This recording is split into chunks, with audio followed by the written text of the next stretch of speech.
For the month of May 2025, we'd like to focus back on the original Box in the Basement, Leon Laureles.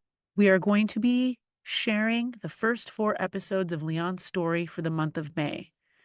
We'd like to invite our audience to join us for a celebration of Leon's life, May 31st, 2025, 11 a.m. to 2 p.m. at Common Grounds Coffee House at 809 Main Street in Brownwood, Texas.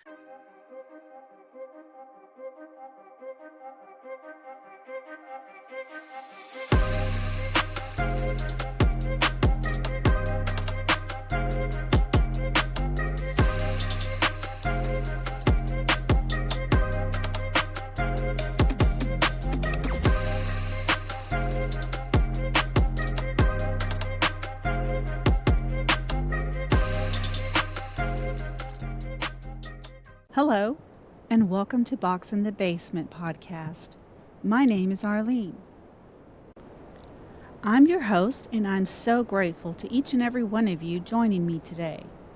I am the niece of Leon Laureles, who was shot execution style at age 30 on May 10, 1996, outside of Brownwood, Texas, and whose murder has never been solved. If you haven't listened to the first episode in this series, please go back and do so.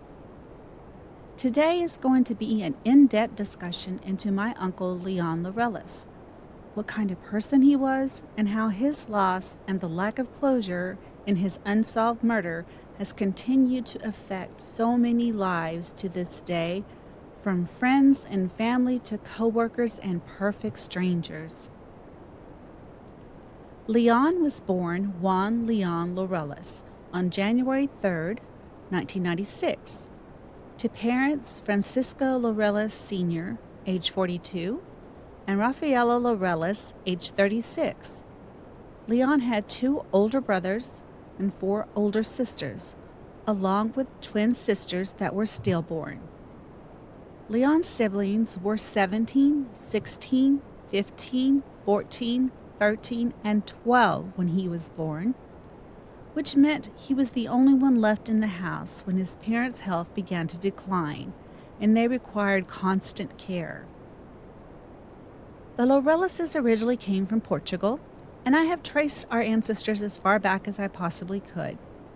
I learned that from Portugal, the Laureleses then went to Mexico, and then to Texas, and have been in Texas since long before it became Texas. Frank Laureles Sr., Leon's father, built the family home in Brady, Texas, a small, conservative town almost dead center in the state, tucked between the hill country and panhandle plains.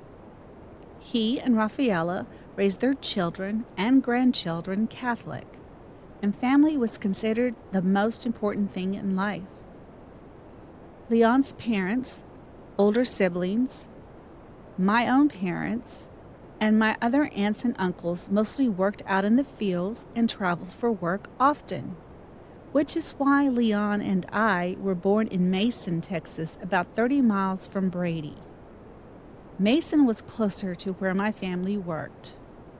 My mom remembers while traveling for work, the whole family would pull over on the side of the road where my grandmother would make everyone food, including fresh hand-rolled tortillas.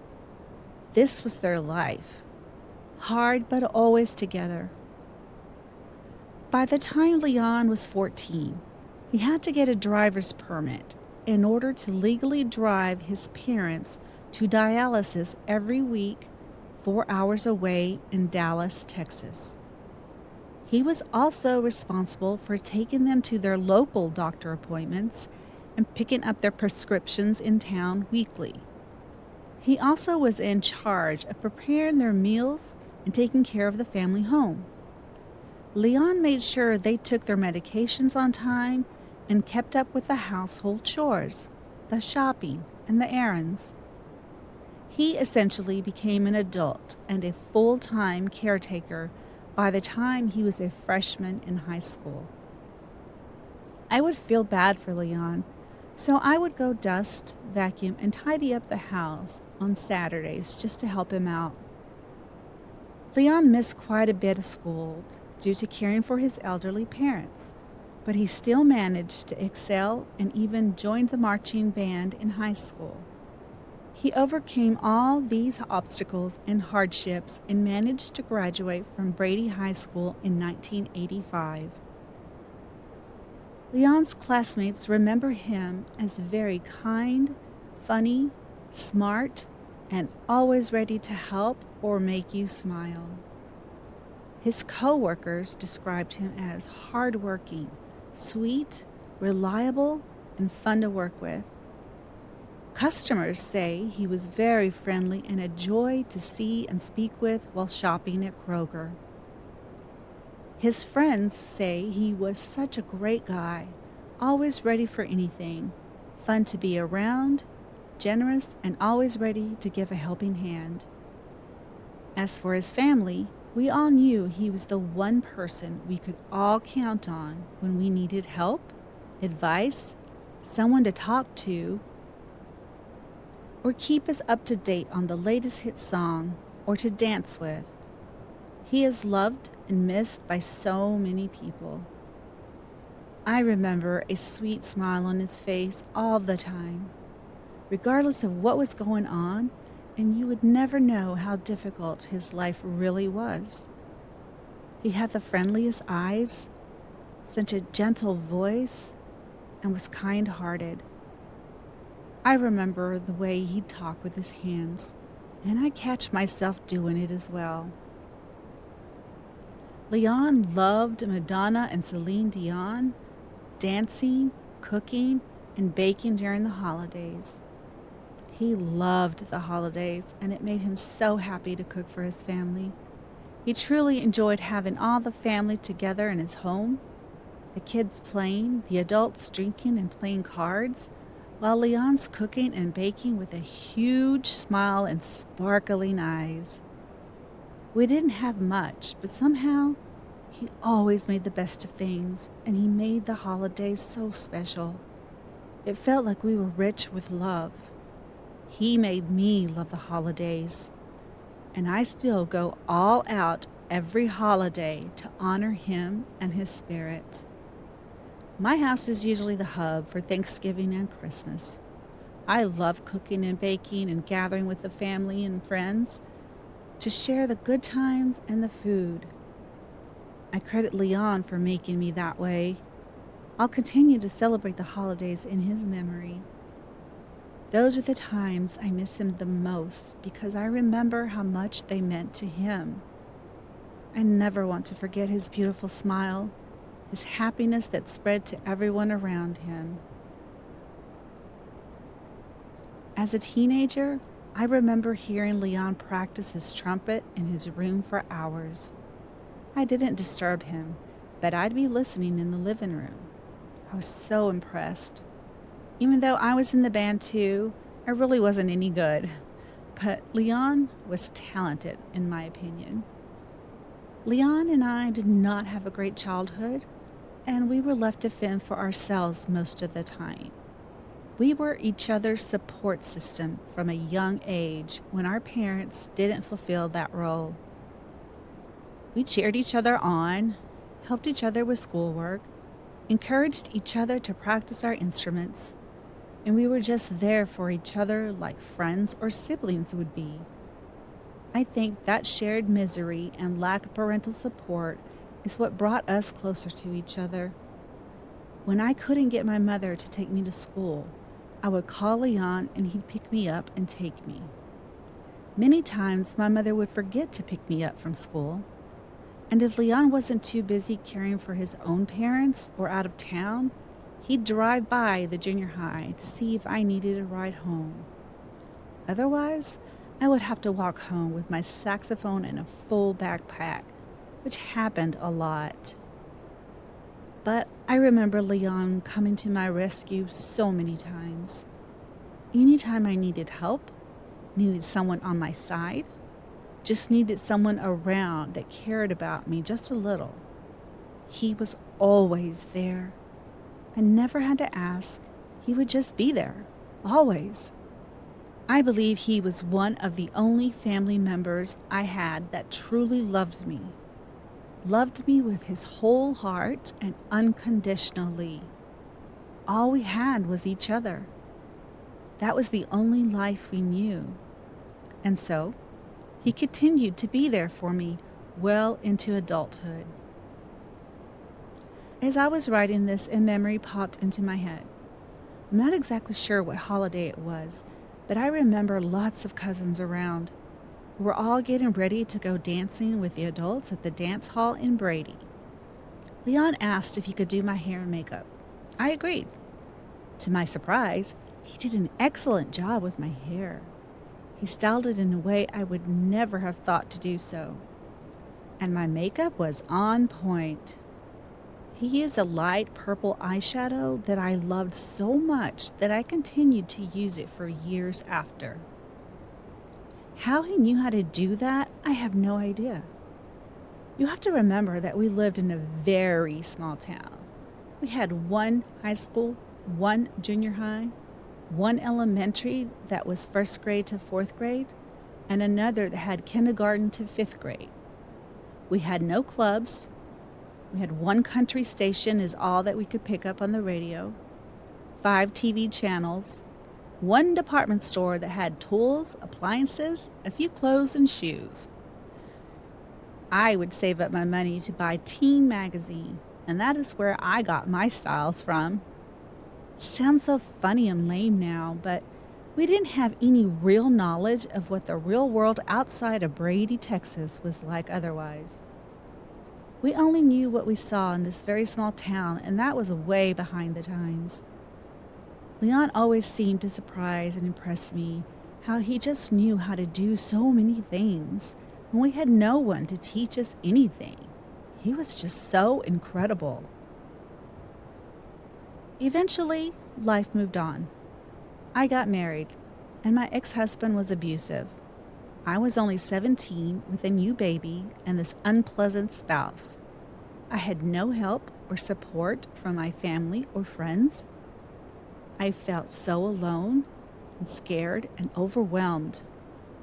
I didn't have any role models on how to be a good parent, no one to offer me advice or help. But Leon would always show up for me. He'd come over and just ask if I wanted to go to Pizza Hut or Sonic and not ask me any questions. We were taught not to talk about our problems or issues, so we didn't. But he just had this uncanny way of knowing when I needed him. I think that's what made our bond even stronger.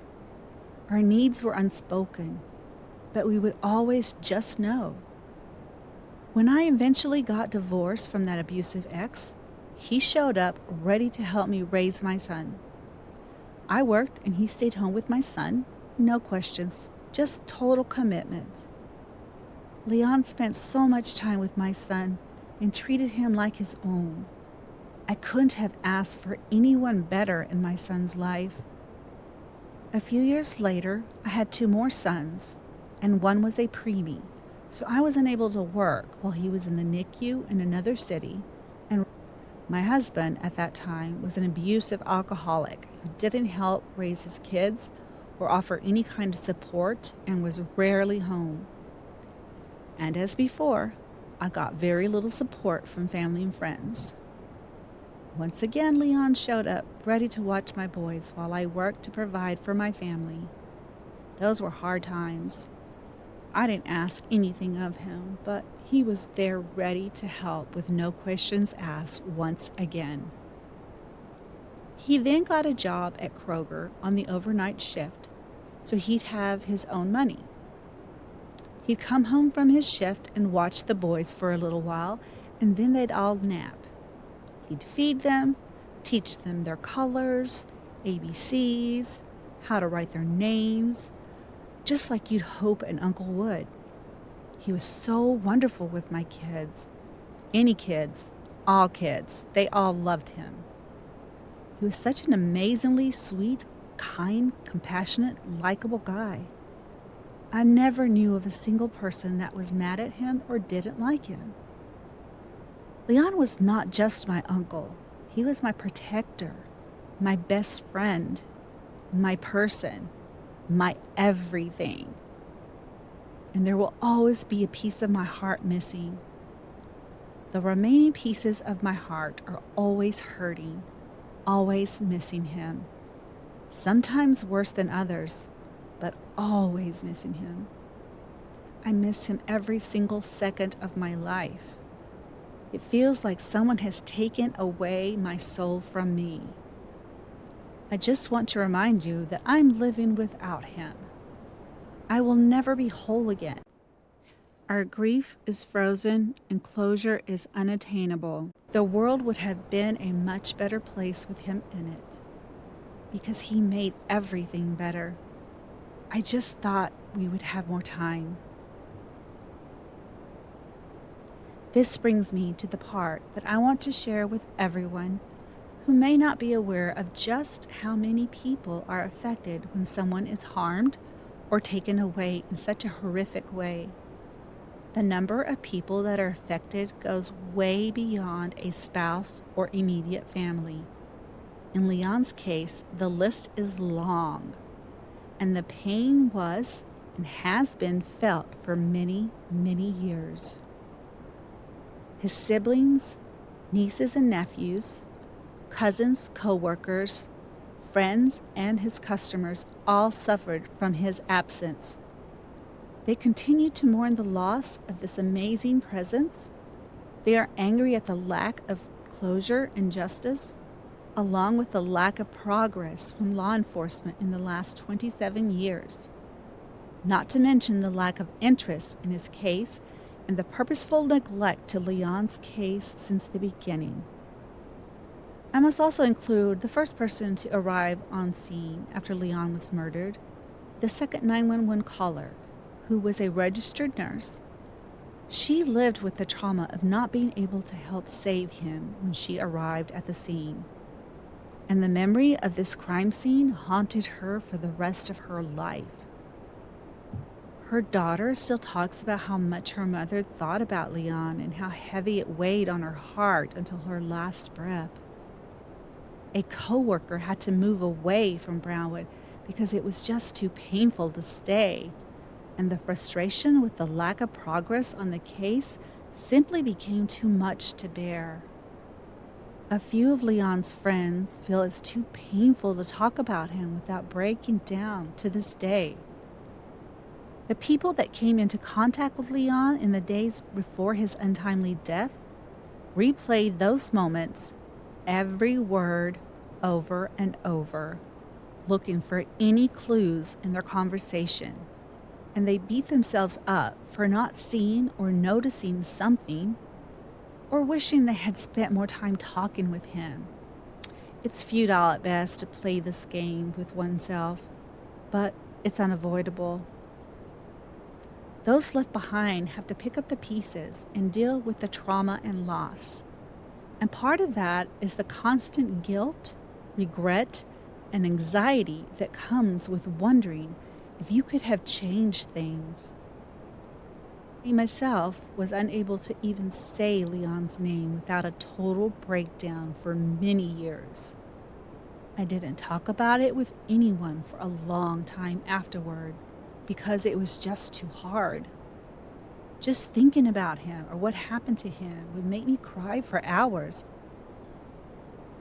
It was so mentally and physically exhausting. It has taken me over 20 years to be able to tell his story. Make no mistake that it is still incredibly hard to talk about Leon, who he was, and what happened to him. But I do it because I want to keep his memory alive. Leon deserves justice. I have trusted in the legal system for way too long, and they have let me down for 27 years. Not only have they let me down, but they have practically destroyed any chance of solving his case, either by treating Leon as a non-human or purposely neglected to properly investigate for some reason I have yet to find.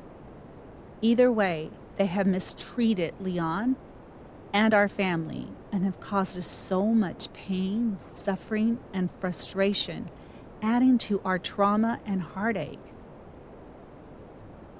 At the time, I didn't think I could go on in this way.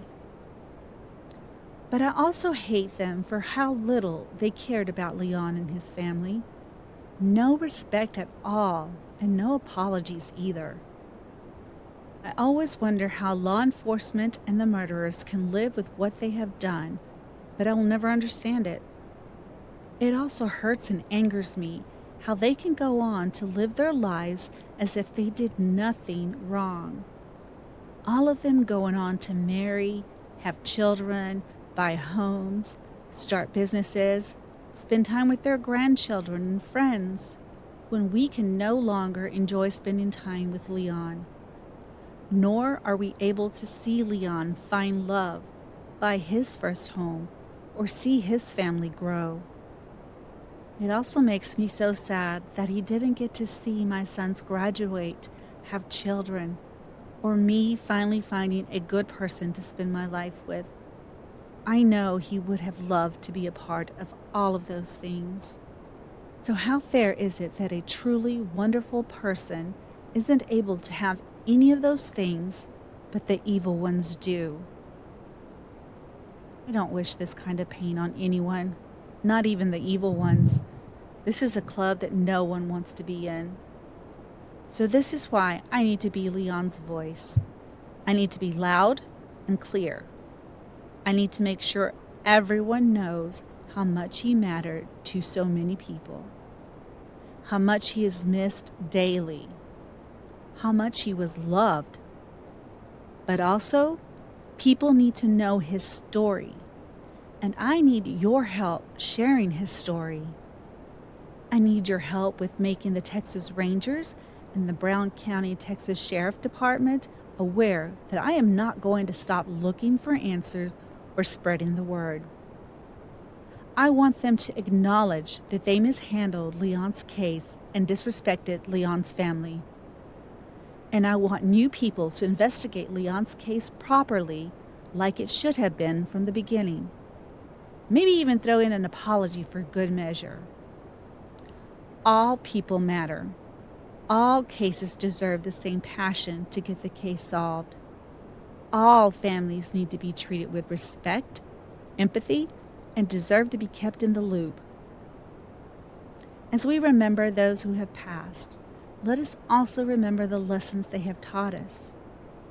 They have taught us the importance of kindness, of compassion, and we must embrace those moments. To those who are still fighting, we stand with you. You are not alone. We will fight alongside you, and we will never give up hope. We will continue to support you, to uplift you, and to be a source of strength for you. Please help me fight for justice for Leon. If you know anything, please speak up. For those that have spoken up to law enforcement with what they heard and saw, thank you. What we need now is anyone with evidence to please come forward.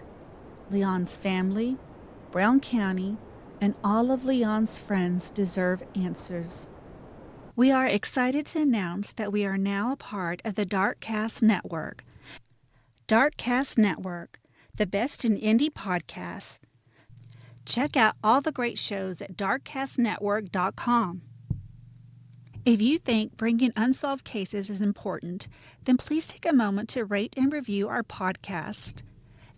Also, please like and follow our pages on all social media platforms for Box in the Basement podcasts and Justice for Leon Laureles. You can now also find us on YouTube. If you like what you hear, please do us a favor and subscribe. It would help so much, my lovelies. Also, please share this episode so we can bring awareness to these lesser-known cases so we can reach more people in hopes that someone who may know something will come forward. I'd also like to ask that you sign my petition for my Uncle Leon Laureles' case to be reopened and reviewed with fresh eyes. And you can find our petition on change.org. This podcast has a bigger purpose than just providing information and entertainment. The Homicide Victims' Families' Rights Act is a bipartisan bill that was signed into law by Congress in 2021, and we want to see it put into action. This law establishes a systematic process for reviewing case files related to cold case murders. The focus is on providing a mechanism for the families and friends of murder victims to request a formal review of such cases.